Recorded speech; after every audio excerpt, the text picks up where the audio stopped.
Assalamualaikum warahmatullahi wabarakatuh. Perkenalkan, nama saya Eka Prihananto, NIM 123190020 kelas Blok C. Di sini saya akan mempresentasikan sedikit tentang proyek akhir pemrograman struktur data semester 3. Judul dari proyek akhir ini adalah data perpustakaan. Kita langsung ke programnya. Jadi di sini pertama ini codingan dari menunya, di kanan ini codingan dari menunya, di kiri adalah hasilnya, outputannya, bisa dibilang outputannya. Jadi kita menampilkan menu, yaitu menu daftar buku, pinjam buku, pengembalian buku, lihat daftar pinjam buku, lewat peminjaman, antrean, dan exit. Di sini saya akan menjelaskan di daftar buku, peminjam buku, sama pengembalian buku. Untuk yang nomor 4, 5, 6 akan dijelaskan oleh teman saya. Di menu ada 6 menu. Yang menu pertama ada daftar buku. Dari daftar buku itu ada menu lagi, yaitu input data buku, hapus data buku, dan juga melihat list data buku.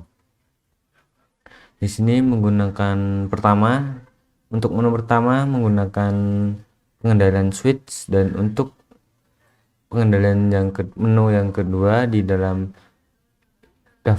menu daftar buku menggunakan pengendalian if. Dan untuk simulasinya seperti ini, kita milih satu daftar buku, kemudian kita milih satu, maka di sini menggunakan stack untuk yang input data buku. Berarti kita masuk ke input data buku, nama buku semisal. A few moments later. Kita di menu daftar buku, kita coba menggunakan hapus data buku. Hapus data buku ini kita menggunakan di void hapus list. Jadi yang pertama nanti akan ditampilkan buku data apa saja yang sudah diinputkan. Kemudian kita akan memasukkan sebuah kode bukunya yang ingin dihapus berapa. Ini, nah kita sudah masukkan ipin, tobat, kancil nakal, dan kancil. Ini masukkan kode yang ingin dihapus. Berarti kita semisal ingin menghapus buku, nama buku kancil, berarti kita akan masukkan 1999, maka data berhasil dihapus. Dan untuk list buku kita menggunakan cetak stak. Kita menggunakan sedikit berbeda sebenarnya di sini, karena kalau aku mencoba di modul pemrograman itu error, jadi saya menggunakan program sendiri, yaitu kita butuh bantuan bawah sama atas untuk menampilkan sebuah isi dari stack atau tumpukan, dan hasilnya seperti ini. Kembali ke menu, dan untuk yang pinjam buku, di sini kita pertama masukkan password dulu, yaitu passwordnya admin, kemudian jumlah peminjaman misal 1, kita menginput 1. Data pertama itu ID peminjamnya. A few moments later. Kancil nakal. Kembali ke menu ya, dan kita akan masuk. Berarti kita data peminjaman buku kita sudah masuk ke data. Kemudian kita akan pengembalian buku, password kita masukkan password lagi, kita masuk sebagai admin. Nah, data yang belum dikembalikan itu ada nama Pak Ijo yang ID peminjamnya Bung Karso, dan kita akan memasukkan ID peminjam yang akan menggunakan buku. ID peminjam itu Bung Karso. ID peminjaman berarti yang atas 10003. Nah, kemudian kita akan memasukkan tanggal kembalinya. Misal tanggal kembalinya seminggu kemudian, berarti tanggal 8 bulan bulan 5 2021, dan berhasil dikembalikan, data sudah dimasukkan. Dan mungkin penjelasan saya cukup sekian. Apabila ada kata yang kurang berkenan, mohon maaf. Wassalamualaikum warahmatullahi wabarakatuh. Assalamualaikum warahmatullahi wabarakatuh. Saya Busroni Ahmad Safrizal, NIM 123190147, akan melanjutkan presentasi project yang telah kami buat. Di sini saya akan menjelaskan menu 4, 5, dan 6.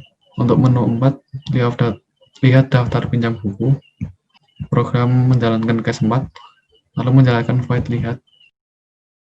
Void lihat mendeklarasikan INTX dan adanya diisi dengan 0. Lalu program menjalankan perulangan for dengan jumlah ini adalah jumlah inputan peminjaman yang telah dilakukan. Jadi program akan melakukan perulangan sesuai dengan jumlah peminjaman yang telah diinputkan. Lalu program akan mengisi ada dengan 1. Lalu program menampilkan seluruh isi dari struct peminjaman, yang mana struct peminjam ini merupakan tempat menyimpan peminjaman yang telah diinputkan sebelumnya. Lalu semisal belum ada peminjaman yang diinputkan, maka selanjutnya untuk if ini akan berjalan, yang mana dengan menggunakan ada, karena di sini ada 0, jadi di sini true. Jadi program akan menampilkan pesan ini. Untuk programnya seperti ini. Untuk 4, lihat daftar pinjam buku. Di sini ada 2 data peminjaman. Untuk yang atas memiliki status masih dipinjam. Hal ini dikarenakan peminjam 1 belum melakukan pengembalian. Peminjam 2 memiliki status sudah dikembalikan. Lalu untuk tanggal dikembalikannya juga sudah ada.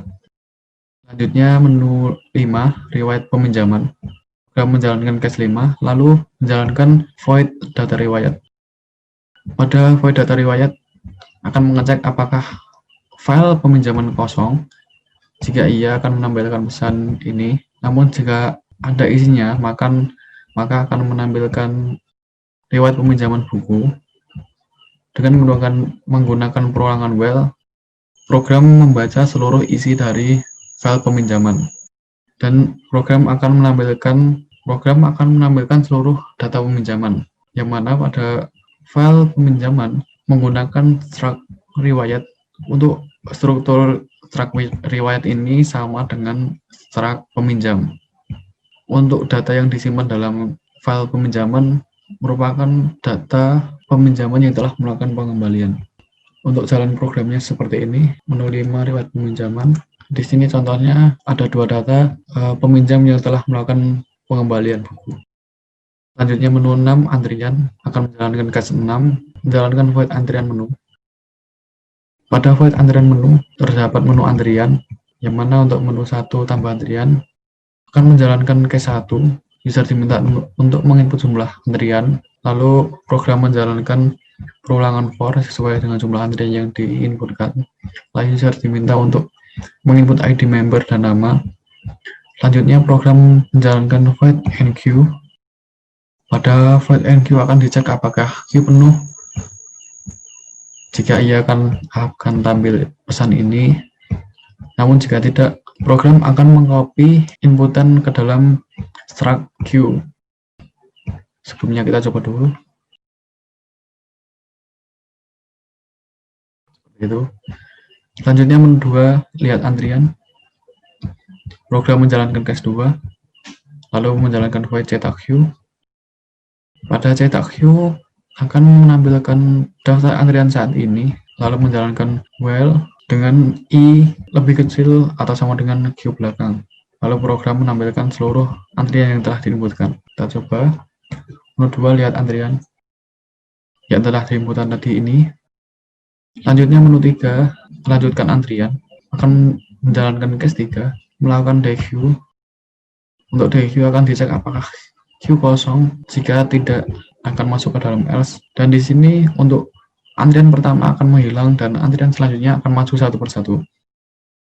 Lalu selanjutnya program menampilkan antrian telah dilanjutkan dan program menjalankan cetak queue. Untuk cetak queue-nya sama seperti tadi. Kita coba untuk menu 3, lanjutkan antrian.